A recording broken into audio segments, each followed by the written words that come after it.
ATR atau BPN terkait pembebasan lahan untuk normalisasi kali.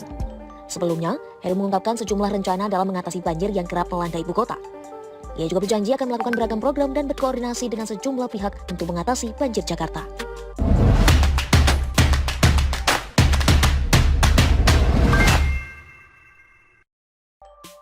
Akhirnya Jakarta bahagia kembali diomongi pemimpin. Ditulis oleh Ruskandi Anggawirya dari siwar.com. Taman air adalah murni gagasan Anisi fenomenal. Narasi ini bisa kita saksikan di tayangan video yang diyakini tersaji abadi. Seandainya sang fenomenal kelak terpilih menjadi presiden, maka gagasan lainnya selain menduduki kursi Balai Kota Jakarta tentu boleh dibuka setiap saat. Lumayan sebagai memori dan mengenang bagaimana dirinya menapaki tangga dari seorang relawan Jokowi, bermetamorfosa menjadi gubernur untuk pijakan ke tangga istana. Tidak dilupakan pula ketika di hadapan media sang fenomenal beradu argumen tentang penanganan banjir dengan seorang ahli infrastruktur sekaligus Menteri PUPR.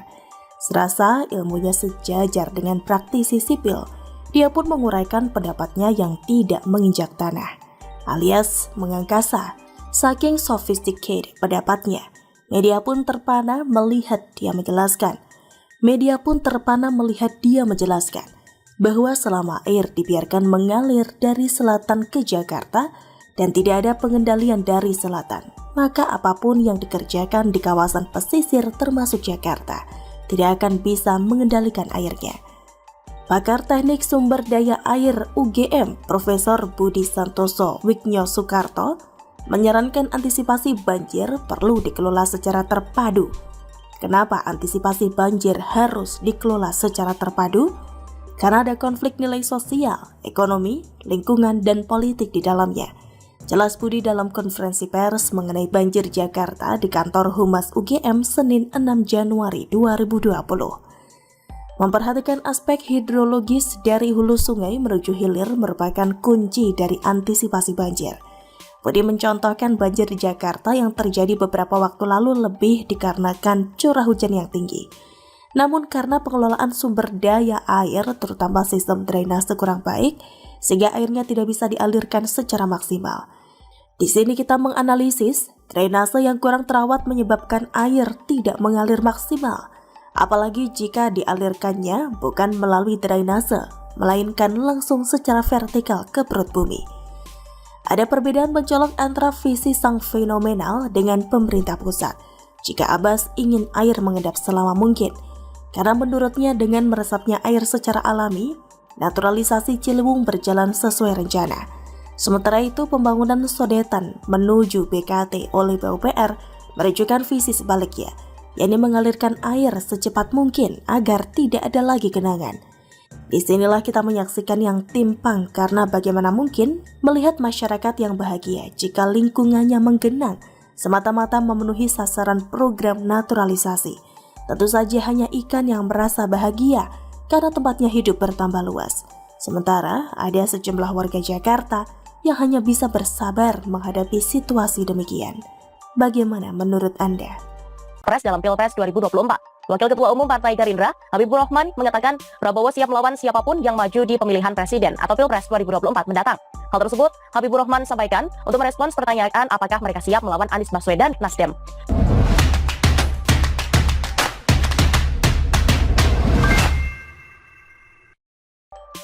Tanda-tanda Anies mau rebut basis masa Prabowo kian nyata. Gerindra pun mulai geram. Ditulis oleh Ferry Patli dari siwar.com.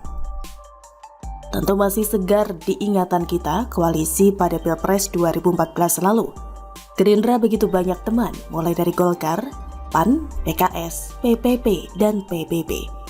Lantas mengapa partai-partai tersebut berlomba-lomba mengusung Prabowo? Karena yakin Om Prap akan menang. Pasalnya, ia lebih segalanya dibanding Jokowi. Mulai dari logistik, Om Prap memiliki kekayaan triliunan rupiah, sedangkan Jokowi duitnya gak sampai 100 miliar rupiah. Begitupun dengan posisi di partai, Prabowo merupakan owner partai Gerindra, sementara Jokowi hanya kader PDIP biasa. Dan kalau dilihat dari sisi pengalaman, Prabowo pernah ikut bertarung pada Pilpres sebelumnya. Sedangkan Jokowi hanya pernah ikut nyalon gubernur DKI. Jadi sangat wajar kalau partai lebih banyak yang mengusung ketua umum Gerindra itu dibandingkan Jokowi. Karena secara hitung-hitungan kasnya untuk menang lebih besar. Tapi yang namanya politik kan banyak yang tidak sesuai logika. Seperti pada pemilu 1999 lalu, yang menjadi partai pemenang pemilu adalah PDIP, tapi yang diangkat jadi presiden adalah Gus Dur. Begitupun dengan hasil Pilpres 2014, Prabowo yang lebih siap nyapres tapi Jokowi yang justru terpilih sebagai presiden. Pasca jagoannya kalah, satu persatu partai ini merapat ke istana, seperti PAN, PPP, dan PBB. Nah, yang tersisa sebagai oposisi kala itu hanya PKS dan Gerindra, plus Partai Demokrat. Hingga Pilpres 2019, PKS, Gerindra, dan Partai Demokrat masih menjadi oposisi. Yang mana kalau itu ketiga partai tersebut plus PAN mengusung Prabowo lagi. Pasca Pilpres 2019 digelar dan Prabowo kalah lagi, situasi politik berubah total. PAN kembali masuk ke koalisi pengusung pemerintah, dan yang mengejutkan, Prabowo Sandi yang awalnya jadi lawan Jokowi sama-sama masuk kabinet. Padahal sebelumnya Gerindra merupakan pemimpin koalisi oposisi loh. Efeknya, oposisi tidak punya koordinator dan tidak sekuat dulu lagi. Karena yang tersisa hanya PKS dan Partai Demokrat. Kita tahu sendiri kualitas mereka seperti apa. Yang satu doyan kardus dan yang satunya lagi, atau Partai Demokrat, dipimpin oleh politisi digoreng dadakan 35 ribuan atau AHY.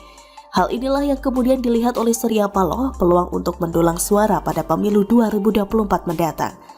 Ia berusaha mengambil alih kepemimpinan oposisi yang sebelumnya dipegang oleh Gerindra dengan cara mengusung Anies sebagai capres 2024. Dan strategi ini cukup berhasil, karena sekarang baik PKS maupun Partai Demokrat sama-sama ngemis di hadapan Paloh, berharap kadernya ditunjuk jadi cawapres Anies. Di samping itu tentunya Nasdem juga berusaha merebut suara dari partai-partai Di samping itu tentunya Nasdem juga berusaha merebut suara dari para mantan pendukung Gerindra yang kecewa Prabowo jadi Menteri Jokowi. Hal yang sama juga dilakukan oleh Wan Anies. Ia kini secara terang-terangan berusaha merebut suara para pendukung Prabowo di Pilpres 2019 lalu. Pertanyaannya, dengan cara apa? Sebagaimana kita ketahui bahwa di Pilpres 2019 lalu, Prabowo menang telak di Sumbar, Aceh, dan Riau.